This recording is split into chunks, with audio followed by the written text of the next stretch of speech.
think about land as alive as our landscape. So the Great Dividing Range is the spine of our Meimieta, my mother. Yeah. So Meimieta has a spine that runs from Atherton to Alps.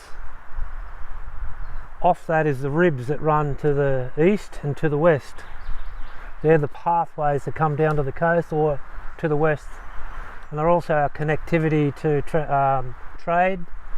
And if you were to, down at Eden where the whaling took place, well, that whaling took place way, way before European people came into the business and industry. So we had trade that was happening from the far west to the coast. And the evidence is in the midden sites, our kitchens, our birthing, our storytelling, our teaching ovens, resource management kits, a whole range of different things. So lots and lots of stuff took place, especially at Yuwaka there. The evidence is showing that there's in and around that landscape is midden sites that is large as football fields and as long as football fields. And if you look at on Severs Beach itself, those shells are only as big as my hand at the moment, but the oysters used to be as big as a basket. So when we're talking about Yuwaka, as I said, from there you know that there's freshwater and saltwater, shall we say, fish traps. Through there was a huge campgrounds all through that country where they car park it, where you launch your boats. That's a huge campground with artefacts, thousands and thousands of artefacts. So all through there around that system there, as I said, there was certain places, as I said previously, that men wouldn't go or women wouldn't go out of respect because of men's business or women's business, birthing. So all this activities took place in and around that area. And obviously sorry time when death took place, like every other, civilization. And let's just quickly talk about seasons, because it's really pertinent, especially if we're going to be walking through country. I've just initiated and started, it took me 2 or 3 years to get, with help of others, to do fire stick management. Now, we've had those big fires just recently. The only thing that saved Tartha at the top was we did fire stick farming. We're doing them and enhancing that practice. So with fire stick farming, but it also tells us about when we can and can't burn because of the bush. That allows us the certain indicators. And we're talking about animal movement. We're talking about when the birds are coming and what type of birds, when certain, in country, then we know what triggers and when we start the cool burns. So when we're talking about seasons, it's really important. So most people, when I ask the question, how many seasons have we got? The answer is? Well, most people say 4. 4. But from a cultural point of view, this area, we've got 12. So we know there's snow's not far away, right? Yeah. So snow, 2 drops of snow, we got 2 snow melts. So we know that the flow down the Snowy, down through to the connectivity of this river system right here, for an example. Yeah, Jamalang. Jamalang is the platypus. So there's grooming all the way up into the Snowy Mountains. That's the connectivity side. So with the 12 seasons, 2 flushes, then we got the rain seasons. We've just had a wet season, haven't we, sort of. So yeah, it's been pretty dry. Because El Nino, we know about the sea. Yeah. But the point I'm getting at is that the indicators of different types of flowering of different shrubs will allow and tell me when we're going to be seeing the whale. It's about understanding what's around you and the medicines and the healings and a good example is when you're walking through country, and some will happen to some of these people on this walk, and I ask you, what happens when you walk somewhere and you get this cold shiver? What's your parents normally tell you or had told you? You're walking over someone's grave.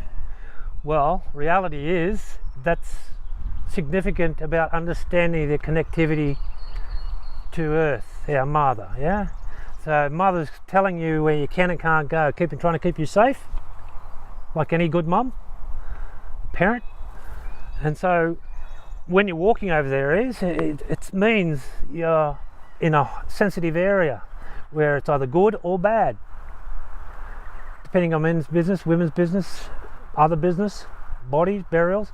So you listen to your body, not to your stomach. For an example, when you want to eat, a lot of people drive by this time, this watch they wear.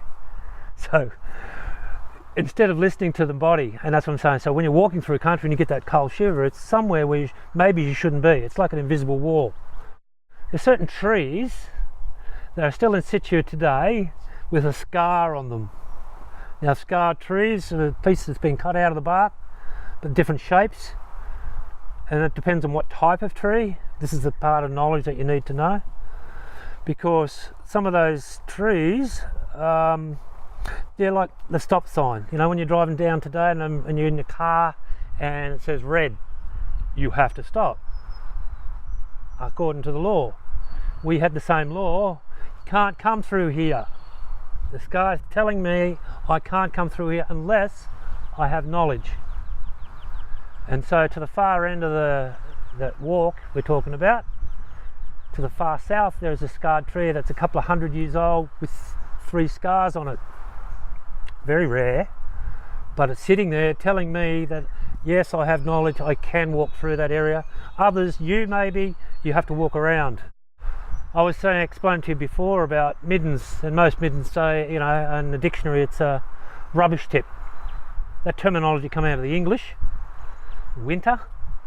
So their barns have different stalls in them with the different, because the winters is quite severe, so they have the cattle and then they have the sheep and they might have chickens and whatever, stock. At the end is a stall called a midden, which collected all their poop through the winter, and that at the end was the midden. Rubbish. So when that terminology came to Australia, it was thought as a rubbish tip.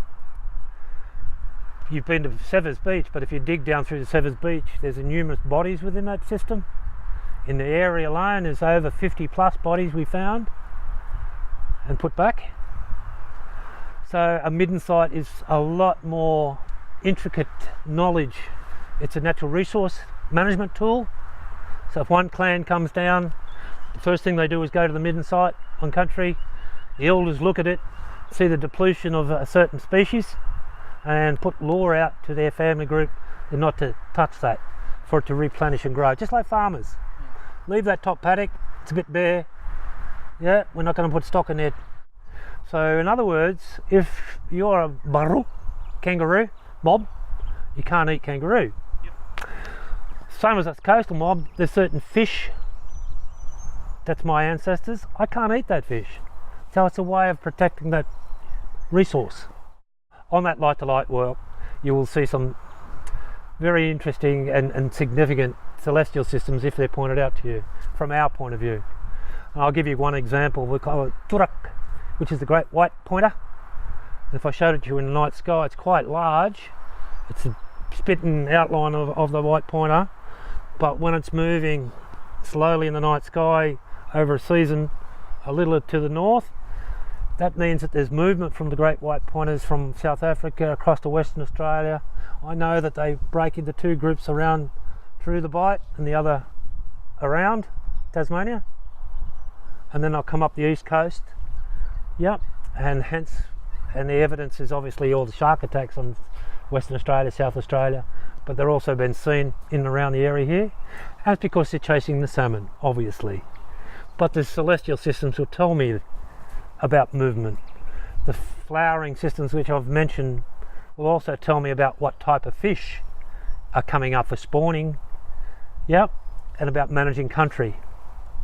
And I'm talking about fires up in the escarpment country, collecting and linking up with the wet seasons and the snow melts to allow the nutrients and the muds to be pushed down through the river systems, the creek systems, into the estuaries, for the muds to settle and let the fresh grass grow, seagrass, and then the spawning and so I know when that's all happening when we come to looking at plants. And on the light to light, as I said, all these indicators are forever around you, in the different type of season that you'll be going through country, but it's important to point these out and make those connectivities to people utilising this beautiful country of ours, to ensure that respect and understanding that goes with their walk. And when I say the manduis are your walk, your feet, which takes you on your journey. We have certain places in language still today, and let's start with Marambula. Marambula is about a place. In language it's mean red-belly snake, but if it just doesn't mean that, it's like dropping that stone in the water and the ripples out. So place, Marambula, yeah, Marambula, but red-belly black, but it's also connected to the bloodwood tree. Bloodwood's connected to possum, but the snake needs the bloodwood tree to eat the possum. Yeah? Yeah. I'm just using that as a quick analogy. Pambula, not Pambula, Pambula. Because we're talking about, as I said, in language, all these are still in situ. We know what they are. The meanings are getting lost. Problem. So again, it's about understanding where you live and how the landscape is. Even today, for thousands of years, all the evidence has been washed, but we're lucky enough to have this evidence in and around, still in situ, but been eroded away and been impacted on by development. For me personally, this is a very spiritual area. Very, very spiritual area. We had up to 10,000 plus people come to this place.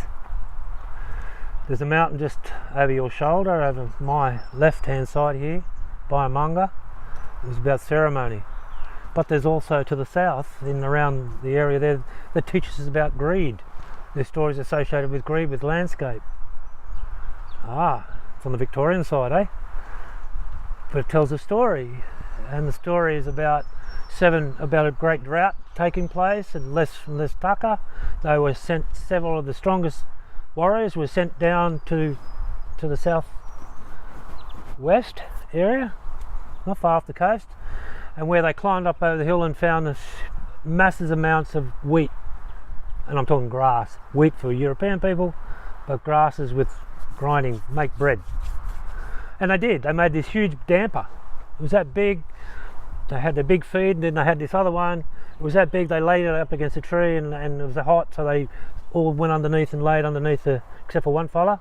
Wind came up, squashed them. That then got turned into stone. From that point on, it's about a teaching and learning area. It's a landscape again. So when people come here, it's having that and attuned to spirituality. It's very, very strong. It's just having that understanding. And that's what I'm saying. So, but there's indicators all through country if you just took the time to listen. Kangarabinan. Just take the time to listen. And the birds will talk to you, the animals will talk to you, the ocean will talk to you. Yeah, it's just a matter of listening and respecting.